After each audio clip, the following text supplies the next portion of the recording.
Good morning. Karen Scholl, Operations Section Chief with the Alaska Incident Management Team on Friday, August 20th for your morning update. Yesterday overall was a good day. We had minimal growth on a fire this size. We grew about 3,000 acres in just a small variety of places. We had a few acres grown up on the north end, and then the south end. Jim will be talking about that later. So we'll start over on the west side of the fire. In the Burnt Ranch area, we'll go ahead and start there, up near the New River. The fire continues to back down towards the New River, and what that did was it hit what we call a management action point, which is a conversation talking about what we're going to do with the residents west of there in Trinity, Trinity Village, Sawyer's Bar, and Denny. And so that just caused those residents to go into a warning because we are concerned about this fire as it backs down and wind starts to get in that area, and the potential of spot fires crossing and then fire progressing to the west. So thanks for heeding the warning, and you guys know there's a large fire out there. Probably haven't seen it in a couple of days due to the smoke coverage. Today, we're going to get some potentially clearing of the skies, especially on the west side of the fire. We're getting a little bit more of a northwesterly influence of the wind today, so that'll bring in some clean air. That'll provide lift for the smoke, and then with that, also ventilation for the fire. And so that ventilation will cause an increase in fire activity. What that looks like, we're not exactly sure yet. Especially with the drainages and then the complex terrain in here, we could get some lifting. The west side of the fire is going to breathe a little bit more, so there'll be more smoke production that'll be lifted instead of just sitting. But then that also increases the opportunity for spot fires, for embers to be lofted. So this is a big focus for us today. We've got some additional folks going to be coming into the area to be monitoring this, and with the clean air, that is an opportunity for us to use air resources as well. So it's kind of a double-edged sword when we're talking about clean air. If the winds are not too high, we can get aviation air in there to help support and try and keep the fire in check. Yesterday we were able to fly aircraft in this area quite a bit.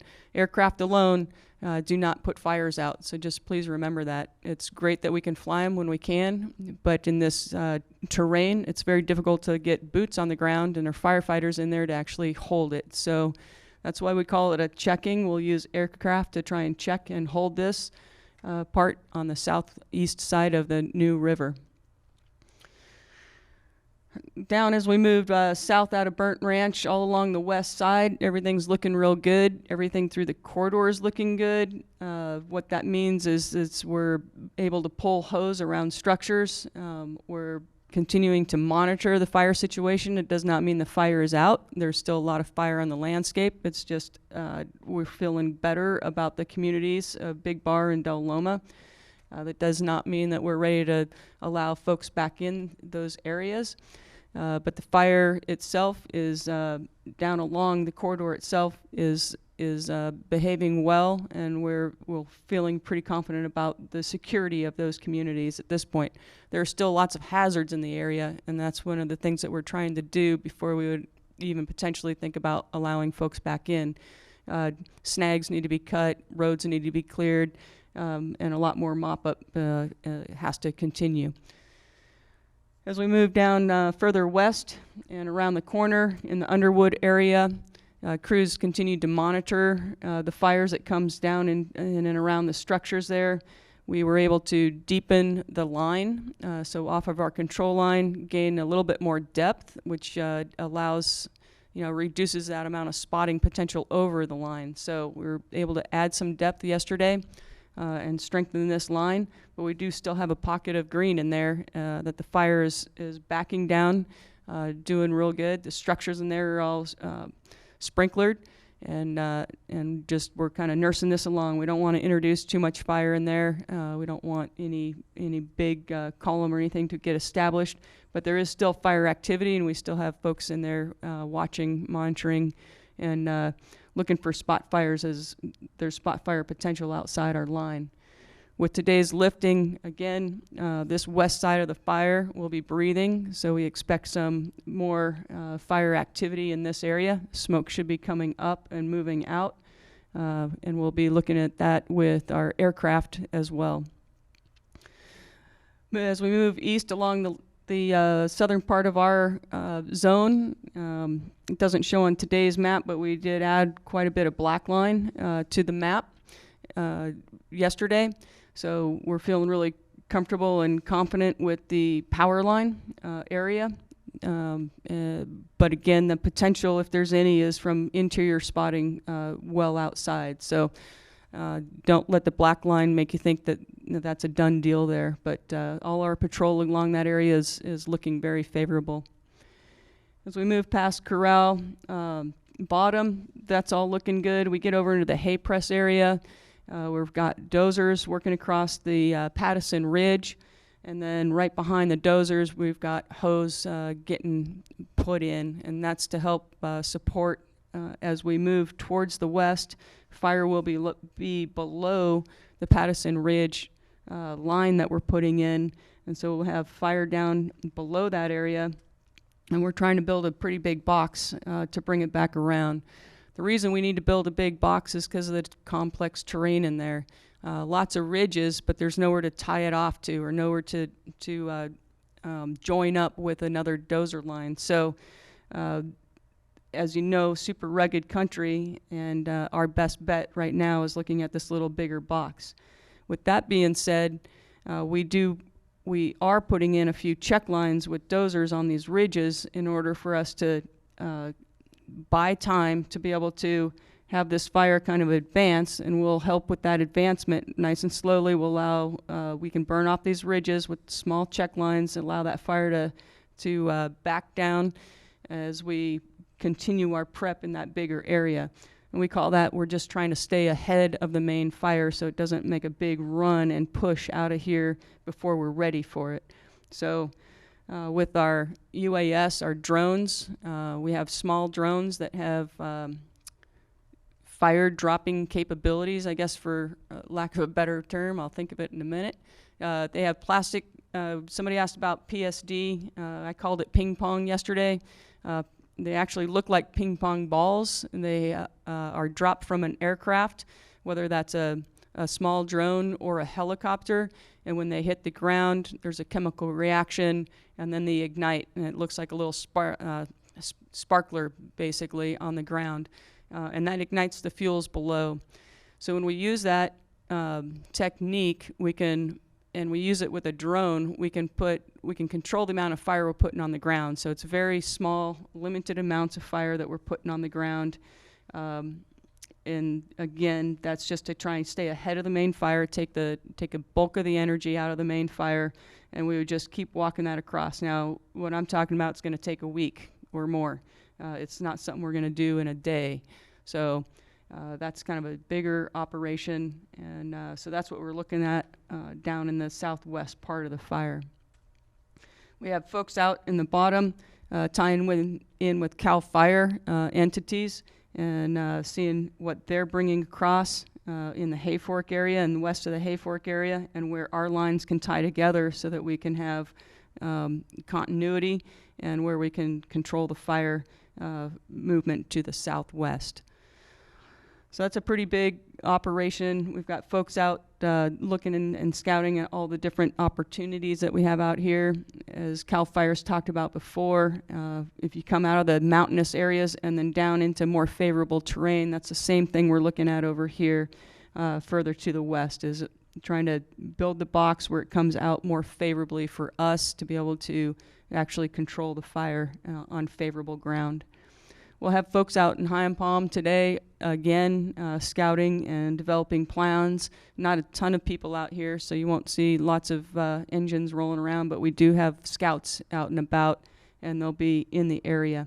So just be aware of that.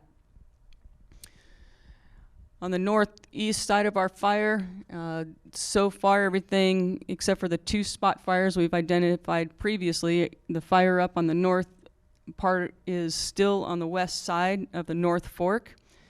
So that is looking good. We were able to get some people in yesterday, as we talked about, and try and check up those spot fires. Because we can't get a lot of people in there because of the complexity of the terrain and the potential for large fire growth, we're putting in a few people at a time to just check that up. Aircraft was unable to fly in that area yesterday, but we did get infrared, a drone with infrared capabilities to take a look at it, and everything there is looking good. We are continuing to prep along the East Fork and up into the Hobo Gulch Road, prepping in anticipation of fire movement to the east. So that continues every day until we get up to the Hobo Gulch campground towards the north. We are also looking at and prepping lines that are not on this map, but we're looking at the ridges coming out of Helena and north of Junction City, and what that's going to take if this fire does advance past our control lines or past the boundaries where we have established right now.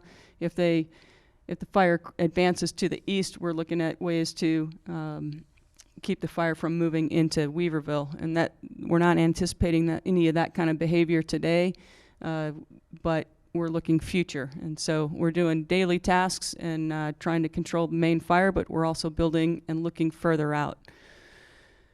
With that further out picture, one of the things that we are concerned about is the river complex to the north. So we'll be in communication with the river fire up to the north. And the way that affects us is the fire is impinging in the headwaters of the North Fork of the Trinity. So if we're talking about trying to hold it on one side of the North Fork and they're trying to hold it on the other side, we've got some things to work out here. So we'll be communicating with them. That fire is about 12 miles from our fire. So there is a potential for that. That's bigger level, that's longer term. None of that's going to happen today or tomorrow. That's going to be a long-term project there. So I anticipate a little bit of clearing today on the west side. If you have clear skies, we'll be trying to obviously get aircraft into that area.